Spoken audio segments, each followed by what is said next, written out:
Hi friends, അസ്സലാമു അലൈക്കും. ഇന്ന് ഞാൻ നിങ്ങളുമായിട്ട് ഷെയർ ചെയ്യുന്നത് ഒരു നെയ്ച്ചോറിൻ്റെ റെസിപ്പിയാണ്. നമ്മൾ സാധാരണ ചെയ്യുന്ന പോലെയല്ല ഞാൻ ചെയ്തിട്ടുള്ളത്. കുറച്ച് വ്യത്യസ്തമായിട്ടാണ് ഞാൻ ഈ നെയ്ച്ചോറ് ഉണ്ടാക്കിയെടുത്തിട്ടുള്ളത്. അപ്പം നിങ്ങൾ വിചാരിക്കും നെയ്ച്ചോറ് എല്ലാവർക്കും അറിയുന്നതല്ലേ, ഇതിന് പ്രത്യേകിച്ച് ഒരു സ്പെഷ്യാലിറ്റി ഒന്നും ഇല്ലല്ലോ എന്നൊക്കെ വിചാരിക്കുന്നുണ്ടാവും. ഇത് നല്ല പെർഫെക്റ്റ് ആയിട്ടുള്ള നെയ്ച്ചോറാണ്. ഇത് ടേസ്റ്റ് മാത്രമല്ല, ഓരോ ചോറ് ഒട്ടിപ്പിടിക്കാതെ തന്നെ സെപ്പറേറ്റ് ആയിട്ട് കിടക്കുന്ന നല്ല തൂവെള്ള നെയ്ച്ചോറാണ്. അപ്പോൾ റെസിപ്പിയിലോട്ട് പോകുന്നതിന് മുമ്പായിട്ട് എൻ്റെ ചാനൽ സബ്സ്ക്രൈബ് ചെയ്യാത്തവരുണ്ടെങ്കിൽ സബ്സ്ക്രൈബ് ചെയ്യുക. അതിൻ്റെ കൂടെയുള്ള ആ ബെല്ലൈക്കണും കൂടെ ഒന്ന് ക്ലിക്ക് ചെയ്ത് വെക്കുക കേട്ടോ. അപ്പോൾ ഞാൻ വീഡിയോസൊക്കെ അപ്ലോഡ് ചെയ്യുമ്പോൾ നിങ്ങൾക്ക് അതിന് നോട്ടിഫിക്കേഷൻ കിട്ടും. അപ്പോൾ നിങ്ങൾ മാക്സിമം ഷെയർ ചെയ്യുക, അതുപോലെ ഇഷ്ടമായ ലൈക്ക് ചെയ്യാനൊന്നും മറക്കരുത് കേട്ടോ.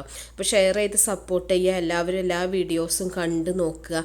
അപ്പോൾ ഈ ടേസ്റ്റി ആയിട്ടുള്ള ഈ പെർഫെക്റ്റ് നെയ്ച്ചോറ് എങ്ങനെ റെഡിയാക്കുന്നത് നോക്കാം.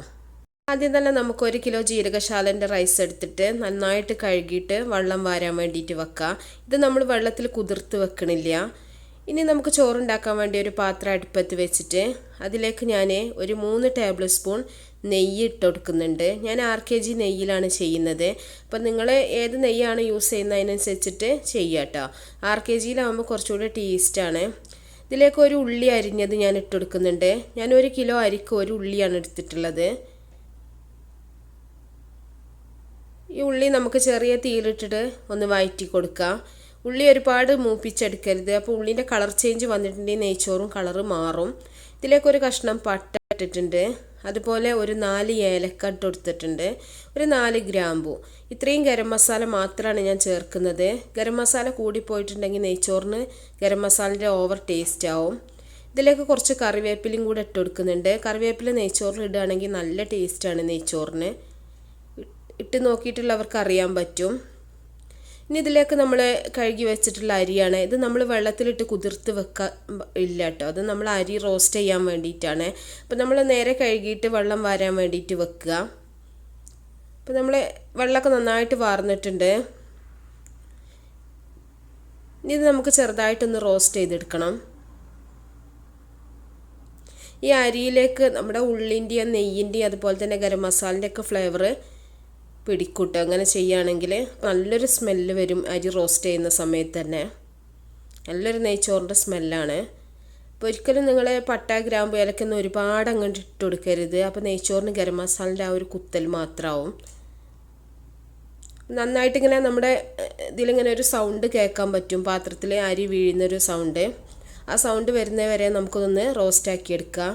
ചെറിയ തീയിലിട്ടിട്ട് വേണം ചെയ്യാനായിട്ട്, ഇല്ലെങ്കിൽ അരി കളറ് പെട്ടെന്ന് മാറും കേട്ടോ.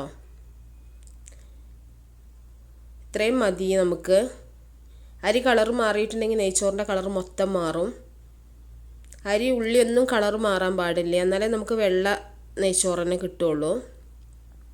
ഇത് കുറച്ച് കാര്യങ്ങളൊക്കെ ശ്രദ്ധിക്കണമെങ്കിൽ നല്ല പെർഫെക്റ്റ് ആയിട്ടുള്ള നെയ്ച്ചോറ് ഉണ്ടാക്കിയെടുക്കാൻ പറ്റും. ഇനി നമ്മൾ തിളപ്പിച്ച വെള്ളമാണ് ഇതിലേക്ക് ഒഴിക്കുന്നത്. 1 കപ്പ് അരിക്ക് 1.5 കപ്പ് വെള്ളം എന്നുള്ള രീതിയിലാണ്. അപ്പോൾ 4 കപ്പ് അരിക്ക് 6 കപ്പ് വെള്ളമാണ് കേട്ടോ. അപ്പോൾ ഞാൻ 5 കപ്പ് വെള്ളം മാത്രമാണ് ഇപ്പോൾ തിളപ്പിച്ച വെള്ളം ഒഴിച്ചിട്ടുള്ളത്. അപ്പോൾ ഒരിക്കലും നിങ്ങൾ പച്ചവെള്ളം ഒഴിച്ച് കൊടുക്കരുത്, നന്നായിട്ട് തിളപ്പിച്ച വെള്ളം തന്നെ ഒഴിച്ചു കൊടുക്കുക. ഇനി ഇതിലേക്ക് നമ്മൾ ഒരു സ്പെഷ്യൽ ഇൻഗ്രീഡിയൻ്റാണ് ചേർക്കുന്നത്. 1 കപ്പ് ഞാൻ തേങ്ങാപ്പാലാണ് ഇതിലേക്ക് ചേർത്ത് കൊടുക്കുന്നത്. അപ്പോൾ 1-ാം പാൽ 2-ാം പാൽ അങ്ങനെയല്ല, ഒന്നിച്ചുള്ള ഒരൊറ്റ പാലാണ് എടുത്തിട്ടുള്ളത്. ഇത് 1 കപ്പ് പാലാണ് ചേർത്ത് കൊടുക്കുന്നത്, തേങ്ങാപ്പാലാണ് കേട്ടോ. അപ്പോൾ നമ്മൾ 6 കപ്പ് വെള്ളത്തിന് പകരം 5 കപ്പ് വെള്ളം എടുത്തിട്ട് 1 കപ്പ് നമ്മൾ തേങ്ങാപ്പാലാണ് ഒഴിച്ചു കൊടുത്തിട്ടുള്ളത്. ഇത് നമ്മുടെ നെയ്ച്ചോറിന് നല്ല ടേസ്റ്റ് കിട്ടുന്ന ഒരു കാര്യമാണ് കേട്ടോ. ആരെങ്കിലും ചെയ്തിട്ടുണ്ടെങ്കിൽ അറിയാൻ പറ്റും. എന്നിട്ട് നമുക്ക് നന്നായിട്ടൊന്ന് ഇളക്കി കൊടുക്കുക. ഇതിലേക്ക് ആവശ്യത്തിനുള്ള ഉപ്പിട്ട് കൊടുക്കുക. ഉപ്പൊക്കെ നിങ്ങൾ നോക്കിയിട്ട് നിങ്ങളുടെ പാകത്തിനനുസരിച്ചിട്ട് ഇട്ട് കൊടുത്താൽ മതി. നന്നായിട്ട് തന്നെ ഇളക്കി കൊടുക്കുക. അപ്പോൾ ഈ തേങ്ങാപ്പാൽ ചേർത്തുകൊണ്ട് നമ്മളെ നെയ്ച്ചോറ് നല്ല ടേസ്റ്റ് ആയിക്കാരം, അതുപോലെ തന്നെ നല്ല വൈറ്റ് കളറും ആയിക്കാരം. ഇനി നമുക്കിതൊന്ന് അടച്ചു വെക്കാം. നന്നായിട്ട് തിളച്ചിട്ട് നമുക്കിതിൻ്റെ തീയൊന്ന് കുറച്ച് വെക്കണം. ഞാൻ ഈ ഒരു പ്രാവശ്യം മാത്രമേ ഇതൊന്ന് ഇളക്കി കൊടുക്കുന്നുള്ളൂ കേട്ടോ. ഒരുപാട് പ്രാവശ്യം ഇങ്ങനെ തുറന്നിട്ട് ഇളക്കുന്നില്ല. വെള്ളം വലിയുന്ന സമയത്ത് നമ്മൾ തുറന്നിട്ടൊന്ന് ഇളക്കി മിക്സ് ചെയ്ത് കൊടുക്കുക. അപ്പം നിങ്ങൾക്ക് കാണുന്നുണ്ടാവും നല്ല പാലിൻ്റെ നല്ലൊരു കളറാണ് നമ്മുടെ നെയ്ച്ചോറിന്. ഇനി നമുക്കിത് വീണ്ടും ഒന്ന് അടച്ചു വെക്കുകയാണ്.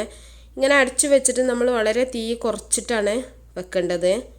അപ്പോൾ തീ കുറച്ച് വെച്ച് നമ്മുടെ അരി വെന്തിട്ടുണ്ട്. നല്ല നന്നായിട്ട് തന്നെ ചോറ് വേവായിട്ടുണ്ട്. നമ്മുടെ ചോറ് പാകത്തിനുള്ള വേവായിട്ടുണ്ട്. ഇനി ഇത് നമുക്ക് കുറച്ച് സമയം തുറന്ന് വെക്കാം. ഇനി നമ്മൾ നേരത്തെ വറുത്ത് വെച്ചിട്ടുള്ള അണ്ടിപ്പരിപ്പ് മുന്തിരിയും കൂടെ ഞാനിതിൻ്റെ മുകളിലൊന്ന് ഇട്ട് കൊടുക്കുന്നുണ്ട്.